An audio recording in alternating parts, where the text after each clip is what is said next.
बच्चों, संस्कृत की कक्षा में मैं आपकी पाठ्य पुस्तक कक्षा 10 की संस्कृत श्यामला से अष्टमा पाठ स्वामी आत्मानंद आप सभी को पढ़ाने जा रही हूँ। स्वामी विवेकानंद पथ का पथिक स्वामी आत्मानंद अर्थात स्वामी आत्मानंद जी स्वामी विवेकानंद जी के अनुयायी थे। स्वामी आत्मानंद जिन्होंने छत्तीसगढ़ में मानव सेवा एवं शिक्षा संस्कार की ज्योति जलाई, शहरी और आदिवासी क्षेत्र में बच्चों में अच्छे संस्कार, युवकों में सेवा भाव तथा बुजुर्गों में आत्मिक संतोष का जीवन संचार किया। बच्चों, यहाँ पर मैं एक विशेष जानकारी आप सभी को और देना चाहूँगी। हमारा छत्तीसगढ़ राज्य का जो राज्य गीत है अरपा पैरी के धार, उसके रचयिता स्वामी आत्मानंद जी के अनुज अर्थात उनके छोटे भाई डॉक्टर नरेंद्र देव वर्मा जी हैं। उनके द्वारा अरपा पैरी के धार ये गीत लिखा गया है। तो आइए बच्चों, हम पाठ का अनुवाद देखते हैं। यत्र जीवः तत्र शिवः, जहाँ जीव है या प्राणी है वहाँ शिव अर्थात कल्याण है, मुक्ति है। जहाँ जीव है वहीं या वहाँ कल्याण है। यत्र तत्र शब्द बच्चों अव्यय शब्द है। इति मंत्रस्य साधक त्याग मूर्तिश्च स्वामी आत्मानंद सदैव जनानां कल्याणार्थम समर्पितः आसीत्।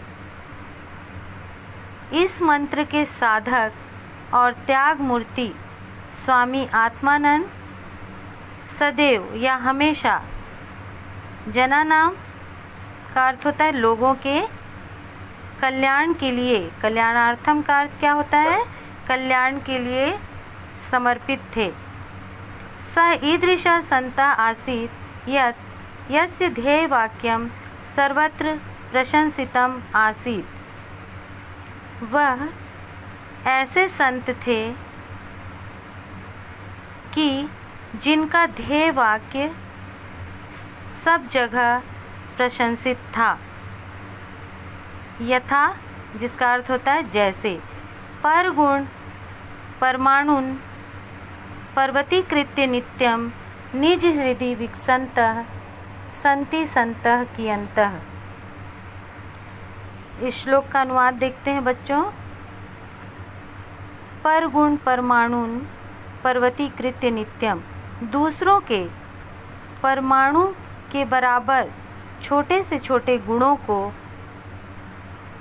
पर्वत के समान बड़ा करके निज हृदय अपने हृदय में विकसित करने वाले सज्जन पुरुष कितने हैं, अर्थात बहुत कम हैं। दूसरों के छोटे से छोटे गुणों को बड़ा करके अपने हृदय में विकसित करने वाले सज्जन पुरुष कितने हैं, अर्थात बहुत कम हैं। तस्य पितुः नाम धनी राम मातुः नाम भाग्यवती च आसीत्। उनके पिता का नाम धनी राम और माता का नाम भाग्यवती था। जो च शब्द आया है बच्चों वो भी अव्यय शब्द है जिसका अर्थ होता है और। तो धर्मपरायणो आस्ताम, तो जिसका अर्थ होता है वे दोनों धर्मपरायण थे। आस्ताम का अर्थ होता है थे, अस धातु का रूप है, लंग लकार प्रथम पुरुष द्विवचन का रूप है। स्वामी आत्मानंदस्य जन्म 6 अक्टूबर 1929 तमे वर्षे अभवत्। स्वामी आत्मानंद का जन्म 6 अक्टूबर सन 1929 में हुआ। अभवत का अर्थ क्या होता है, हुआ। जो भू धातु का रूप है बच्चों, और ये भी लंग लकार प्रथम पुरुष एक वचन का रूप है। आत्मानंदस्य बाल्यकालस्य नाम तुलेन्द्रः आसीत्। आत्मानंद के बाल्यकालस्य यानी बचपन का नाम तुलेन्द्र था। सः 26 अगस्त 1989 तमे वर्षे निर्वाणं प्राप्य ब्रह्मलीनश्चाभवत्। वे 26 अगस्त सन 1989 को मोक्ष प्राप्त करके ब्रह्मलीन हो गए। निर्वाणम प्राप्य का अर्थ क्या होता है?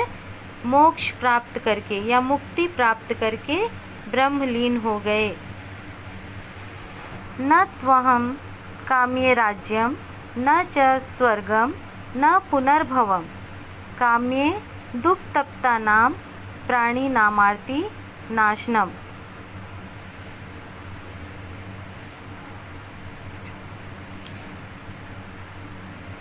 तस्य लक्ष्यम आसीत्, उनका लक्ष्य था। इस श्लोक का अनुवाद देखते हैं बच्चों। न त्वहं काम्ये राज्यम न च स्वर्गम न पुनर्भवम। न तो मैं राज्य की कामना करता हूँ और न स्वर्ग की कामना करता हूँ और न पुनर्जन्म की कामना करता हूँ।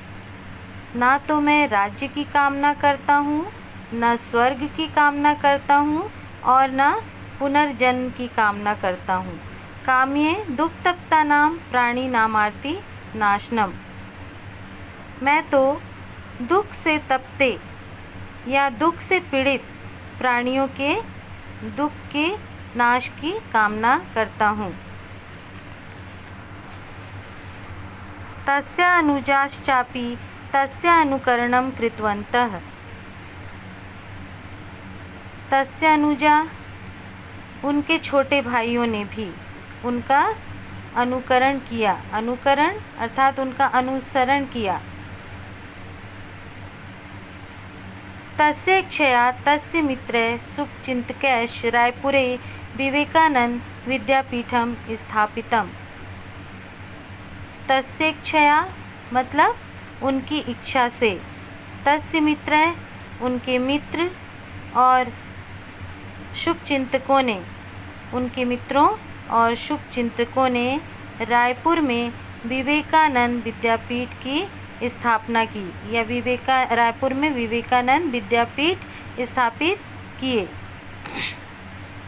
तत्र बीएड प्रशिक्षणस्यापि समुचिता नवाचारी व्यवस्था वर्तते।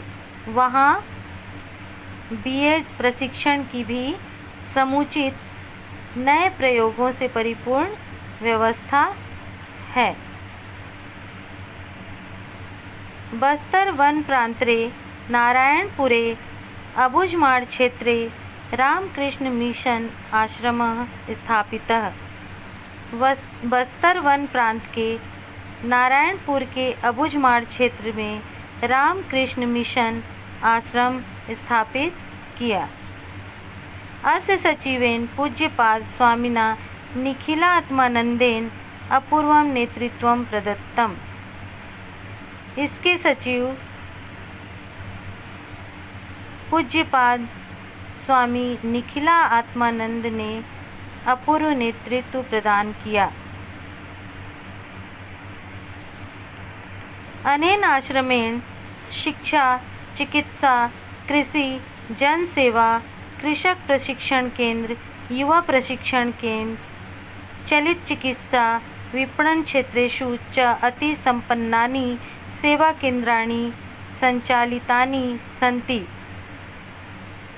इस आश्रम के अनेन आश्रमेण, इस आश्रम के द्वारा शिक्षा, चिकित्सा, कृषि, जन सेवा, कृषक प्रशिक्षण केंद्र, युवा प्रशिक्षण केंद्र, चलित अस्पताल और व्यवसायिक क्षेत्र में या व्यापार के क्षेत्र में बहुत संपन्न सेवा केंद्र संचालित किए गए। आध्यात्मिक क्षेत्रे अपि अस्य प्रयासः प्रशंसितः। आध्यात्मिक क्षेत्र में भी इनके प्रयास प्रशंसनीय हैं। स्वामी विवेकानन्दः रायपुरे 2 वर्षपर्यन्तं समयं व्यतीतवान्। स्वामी विवेकानंद ने रायपुर में 2 वर्ष तक समय बिताया या 2 वर्ष तक उन्होंने समय व्यतीत किया। येन इदं नगरम परिपूतम भवत, जिससे, येन का अर्थ होता है जिससे, इदम नगरम यह नगर पवित्र हो गया। स्वामी विवेकानंद जन्म शताब्दी वर्षे भव्यं स्मारकं निर्मातुं स आत्मानन्दः प्राणपणे नायतत।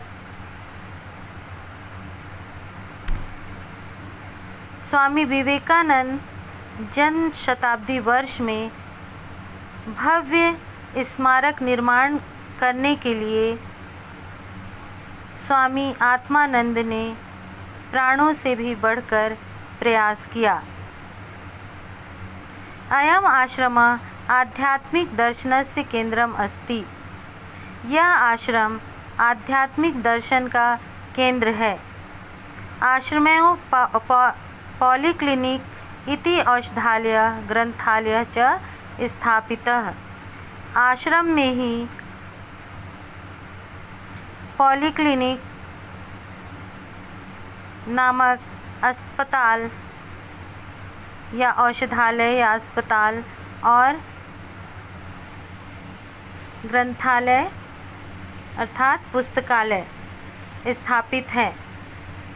आश्रम में ही पॉलीक्लिनिक नामक अस्पताल और पुस्तकालय स्थापित हैं। तत्रैव स्थापिते ठाकुर रामकृष्ण देवालये स्वर्गोपमानि आनंदानि प्रसृतानि। तत्रैव वहीं स्थित या स्थापित ठाकुर रामकृष्ण मंदिर में देवालय का अर्थ क्या होता है? मंदिर में। वहीं स्थित ठाकुर रामकृष्ण मंदिर में स्वर्ग की तरह आनंद फैला हुआ है। स्वर्ग के समान आनंद फैला हुआ है। तो बच्चों, इस वीडियो में यहीं तक अनुवाद देखते हैं। आगे का इस पाठ का हिंदी अनुवाद हम अगले वीडियो में देखेंगे।